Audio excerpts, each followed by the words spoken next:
action from the Nailbite in DTM series. On the Limit is proudly presented by O'Hagan's. Oh, to be sure, you can almost taste the action.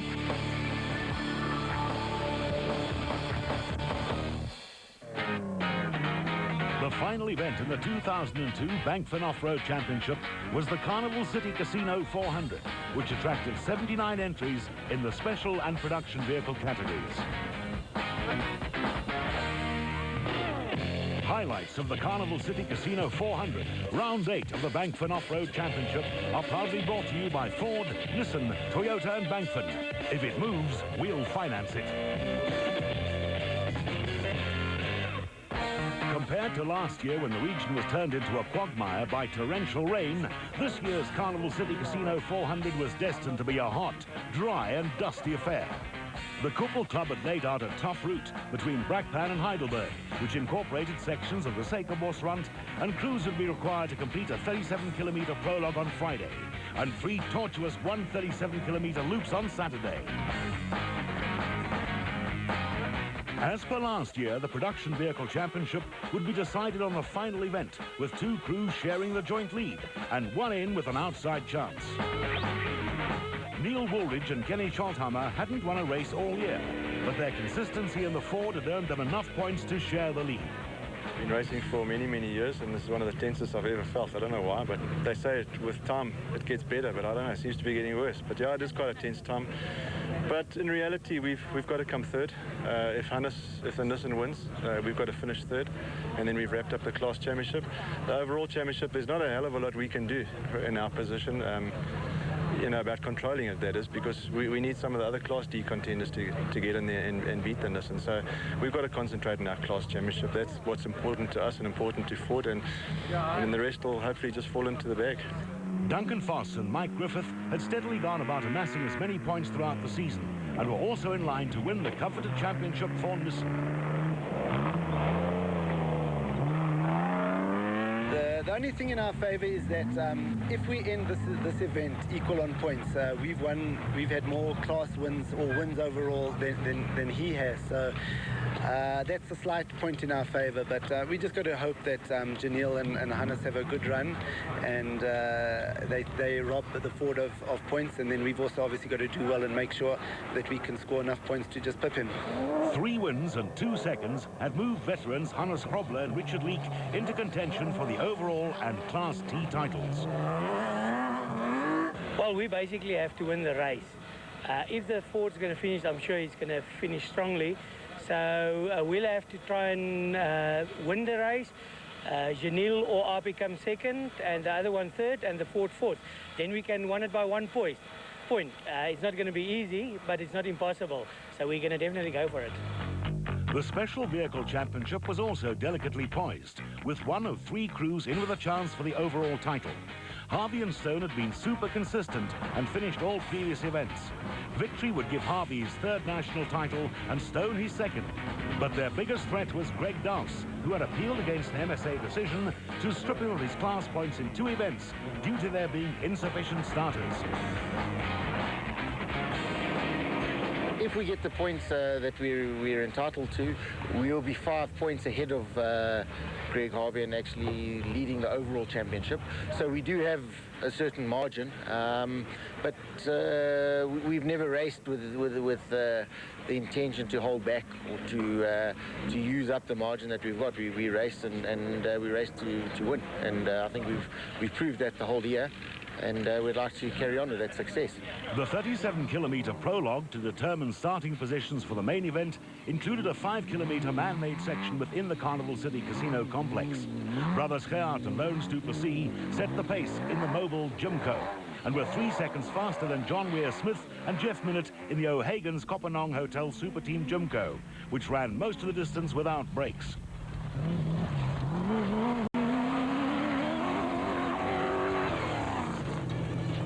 This was the 2nd time this season that special vehicles had dominated the prologue. 3rd fastest and the 1st production vehicle was the Nissan hardbody of Hannes Krobler and Richard Leek, who were 15 seconds faster than R.P. Reinecker and Robin Houghton in the Castrol Toyota Land Cruiser. The multiple former champions won the season opening Barbaspan 500, but have not fared too well since. Fifth fastest were last year's Carnival City Casino 400 winners, Woolridge and Scholthammer in the Ford Racing Ranger. While the pair had finished second on 5 occasions this season, victory had eluded them.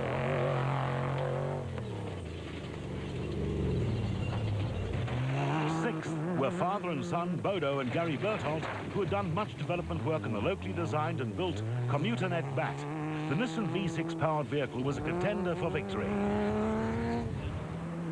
Brandon Harkus, one of the developers of the Bat, and track racing star Richard Roots were 7 seconds slower than the Bertholds in the Hyperoptics Bat. The scene was set for a nail-biting battle between the rival Bat crews.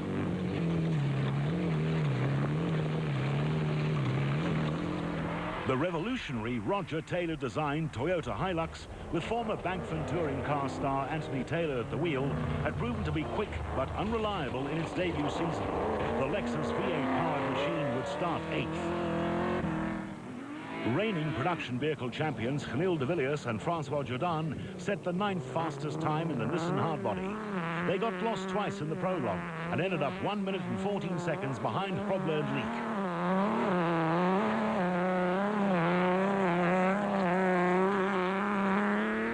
Production Vehicle Championship co-leaders Duncan Foss and Mike Griffith were the first of the Class D qualifiers and rounded out the top 10 in the Nissan hardbody.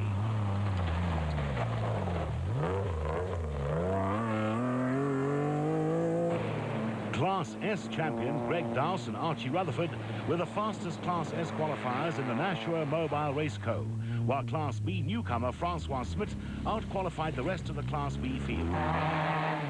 Class E Championship contenders Hugo and Jaap de Bruin and the Toyota Hilux were the leading qualifiers in the class, while the Class F honours went to Wynand Brits and Roy Clark in the SVM.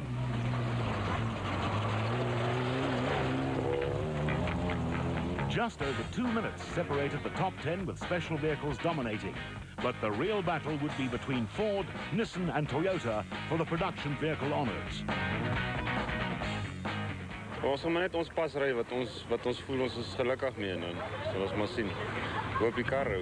En pap wiele, daar's altyd 'n surprise om elke draai. So, laat maar net geniet.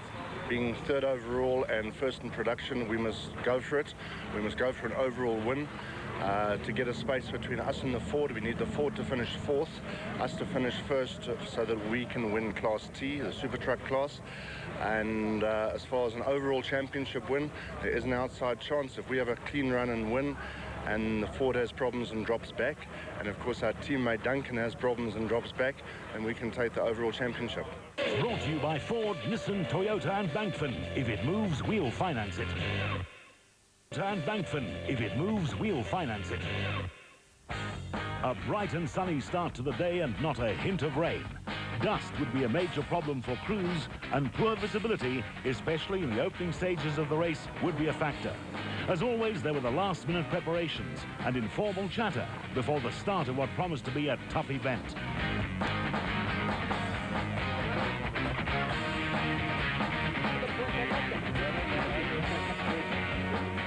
The 79 crews came under starters' orders at 8 o'clock, with Carnival City's Rob Walker flagging the field away. The Duplessis brothers had a huge advantage. Being first on the road meant a dust-free run. But Weir, Smith and Minute had other intentions and were hell-bent on getting to the front. Probler and Leak were the first of the production vehicle brigade and immediately set off in pursuit of the leading special vehicles. The Nissan hardbodies had won 6 of the 7 events run to date, with Probler and Leak and de Villiers and Jourdan each having won 3 events.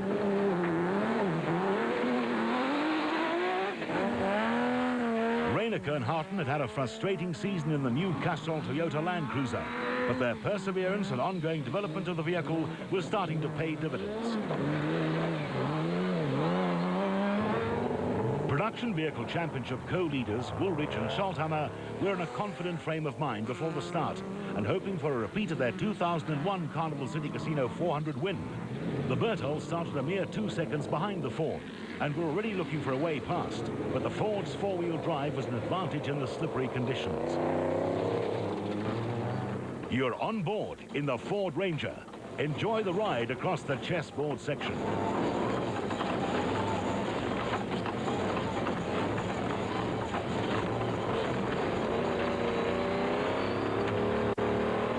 Brandon Harkis and Regardt Roots were next up in the bat, followed by Anthony Taylor and Henny Tersteger in the Class T Toyota Hilux, which had suffered from reliability problems. With Geniel de Villiers and Francois Jordan out of contention in the championship, their task has been to test development parts for the Nissan hardbodies being built in South Africa to contest the 2003 Dakar. De Villiers will have the honour of driving one of the works Nissans in the legendary event. Voss and Griffith had already clinched the Class D championship in the Nissan hardbody, and their main objective was to win the production vehicle championship in only their second full year of off-road competition. They found the going a little slippery in the arena section. This off cost them some time and allowed Class S champion Greg Dowse and Archie Rutherford to nip by in the Nashua Mobile Race Co. The Vormeranstad-based Duplessis brothers had matters well under control and had opened up a healthy gap on the rest of the field. Weir, Smith and Minute won the Nissan Sugar Belt 400 and the Queen Motor Spares Tarka 400 and were aiming for their third win of the season. The choking dust did not help matters for the chasing crews, especially Grobler and Leek, who wanted the overall lead badly, and to put as much distance between themselves and the championship-leading Ford Ranger. On board the Castrol Toyota Land Cruiser, Reineke and Houghton maintained a steady pace and were fourth overall and second in the production vehicle category as they headed south towards Heidelberg. The dust on certain sections of the route was appalling, and conditions were not conducive to maintaining a fast pace. The view from the cockpit of the Ford Ranger says it all.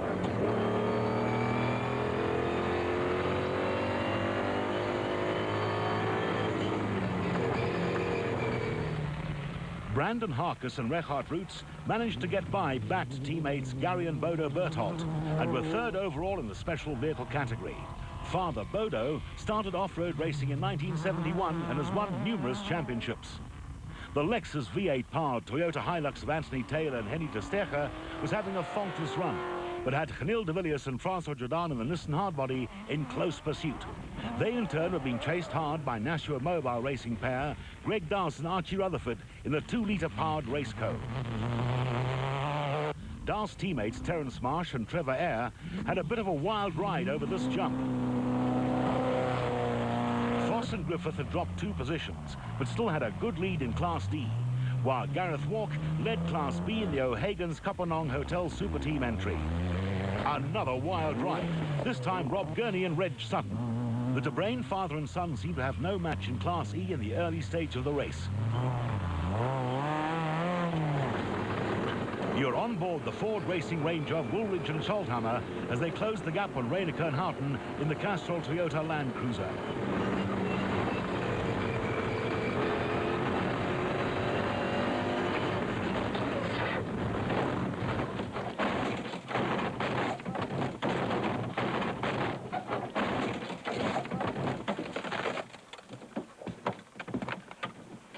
Right, yeah.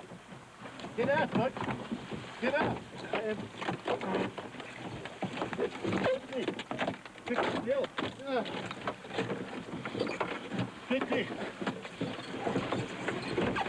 50 mil. 50 mil. Pull the door.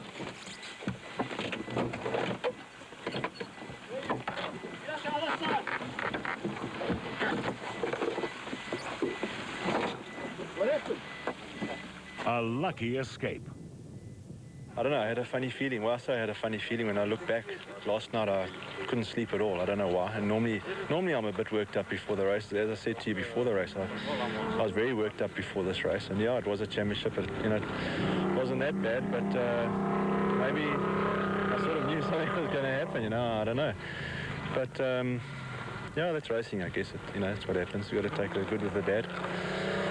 We got right up. We were right behind Arpie, and we weren't going mad. I think we had a good chance to win the race. The car felt very good, and just something broke on the car, and that was it. We rolled and rolled and rolled and rolled and rolled. I wondered if we were ever going to stop rolling. So fortunately, it's the end of the year. Fortunately, we at the last minute had to pull out of going to the Paris-Dakar rally because clearly we wouldn't have been going anyway. So yeah, you know, they say things happen for reasons. So. Is this salvageable? Things always look worse than they are. I think, you know, if I look at it at the moment, it looks pretty finished, but it's very strong. You know, I think if you look at the two of us and the speed we were going, we were in fourth gear flat out, and there's nothing really wrong with us. We've got a bit of a little stiff in that, so I think the car's very, very strong. So hopefully we can fix it. Yeah.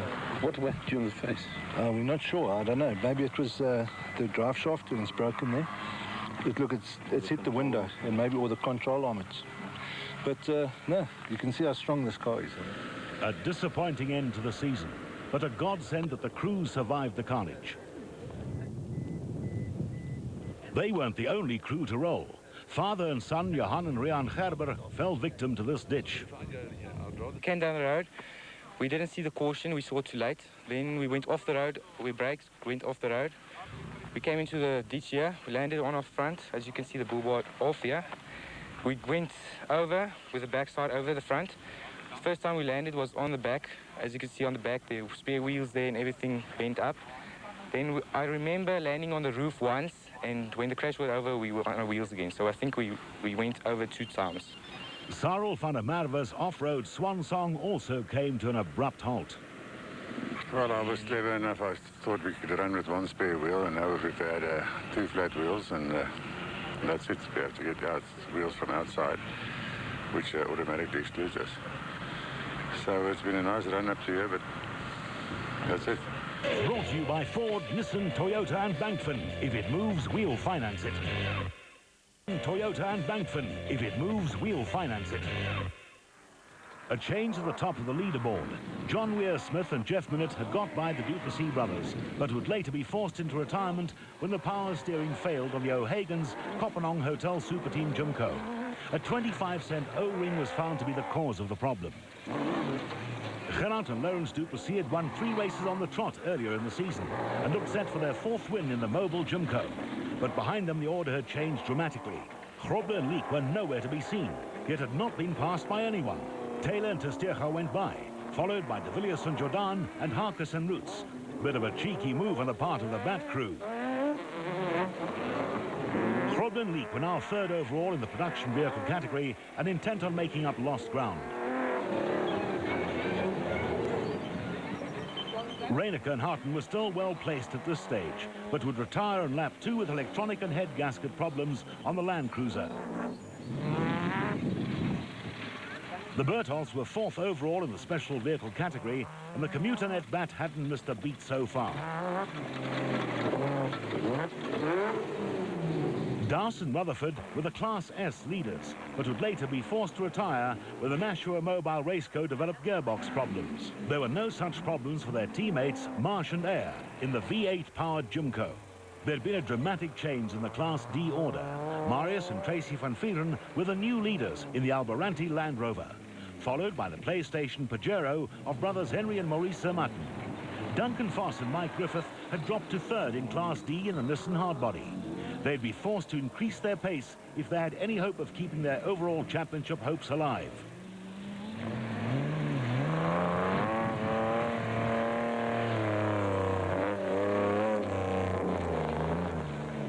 Gareth Walk still led Class B in the Super Team Mighty Mag, but would later retire with power steering problems.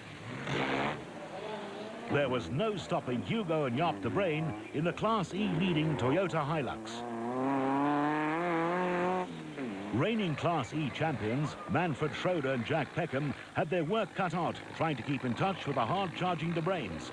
And right behind them were Nielsen, Zelda van der Walt in the diesel Nissan Hardbody.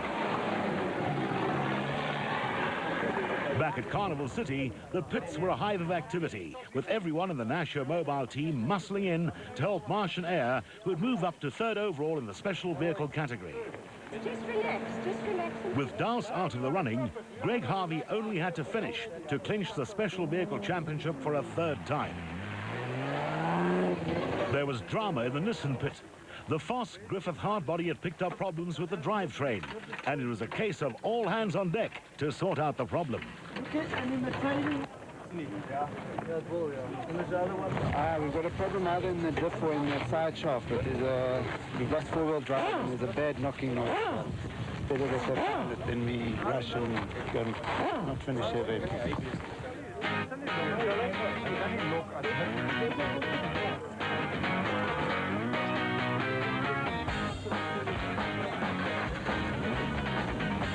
10 times for the Production Vehicle Championship contender. The last lap of the Carnival City Casino 400, and the Duplessis brothers were still in dominant form in the mobile Jimco. Nissan pair Grobbe and Leek had regained the overall production vehicle's lead after teammates de Villiers and Jordan retired with mechanical problems.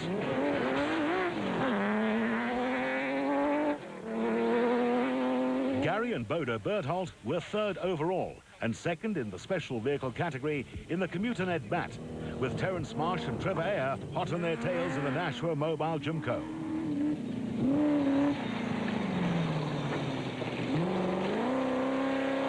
Atang Makhakaneri and Alex Alley started 62nd in the Sam Racing Jimco and had gained 57 places. The ever-consistent Greg Harvey and Boy Stone cruised along, knowing that they only had to finish to win the Special Vehicle Championship. KZN crew Rob Gurney and Reg Sutton sewed up Class B in the John Rowe designed and built JRE. The Class D leading Nissan hardbody of Forson Griffith held together until the end, and they were followed home by father and son Cliff and Louis Weichelt in the N1 4x4 Ford Ranger. Hugo and Jaap de Bruin won Class E and finished a fine fourth overall in the production vehicle category to clinch the Class E championship for Toyota. Second in Class E were Hannes Steen and Ferdy Seegers in the Toyota Hilux double cab, which was built by Roger Taylor. Rookies Nick Gosler and Glenn Steen kept the O'Hagan's Kopenong Hotel Super Team flag flying high by winning Class S. Hamish and Alistair Stubbs in the Raceco finished second in Class S. Francois Smith had mechanical problems soon after the start, but recovered to finish second in Class B ahead of reigning champion Gil Nel in the Look Truggy. Mark Corbett and Juan Moore in the Century Property Developments Isuzu finished second in Class D and sixth in the production vehicle category, and were followed across the line by Alex van Rooyen and Tiens Visser in the Class D Mitsubishi Colt. Brothers Andre and Yuri Duplessis could have done without losing an expensive rim and tyre. They finished third in Class E and 8th overall in the production vehicle category in the BB Auto Nissan hardbody.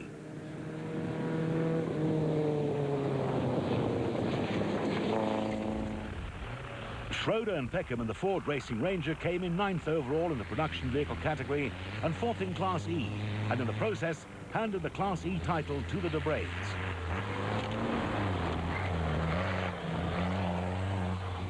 Nick and May Klaassen finished third in Class B and 11th overall in the special vehicle category in the Frannick Sandmaster, while Warren Klaassen and Kim Dixon in the Radflow Zeb picked up third in Class S. Mark Webber and Marcus van den Berg were competing in their first Bank Van Off-Road Championship event and were rewarded with a top 10 finish. Gary Hodgson finished 23rd overall in the Peter Fumfai designed and built WPP Special.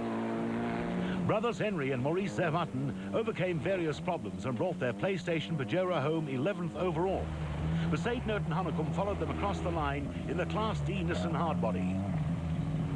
Andrew and Janet Fulton soldiered on to finish 26th on the road in the Sandmaster, with Piet Heernes and Kutsia Labuskaghni the last place finishers in the Class E N1 4x4 Toyota Hilux. A large crowd waited for the winners at the finish. For the 4th time this year, the Duplessis brothers took the special vehicle honors in the mobile Jimco. En is baie rof. Baie stof en ons het voor reggetrek vanoggend en een verrongslot gemaak. Toe is ons net agter Appie weer. Toe is ons vierde. Toe is hulle almal weer bygegaan en toe bly ons voor. Maar is baie rof. Dit was lekker. Overall victory for Gerard and Loans Duplessis. A storming drive by Makhakaneri and Sally. The special vehicle crown for Harvey and Stone. And a debut class win for rookies Gosler and Steen. 4 minutes later, it was time for Grobler League to take the checkered flag for their 4th win of the season, and a popular one at that.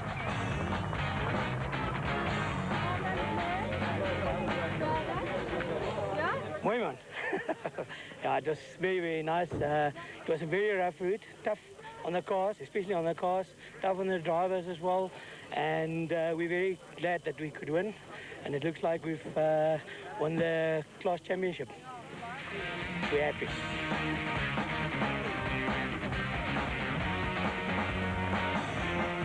An unexpected class championship for Grobler League.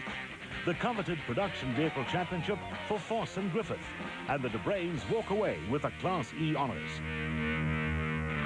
Highlights of the Carnival City Casino 400, the final round of the Bankfin Off-Road Championship, were proudly brought to you by Ford, Nissan, Toyota.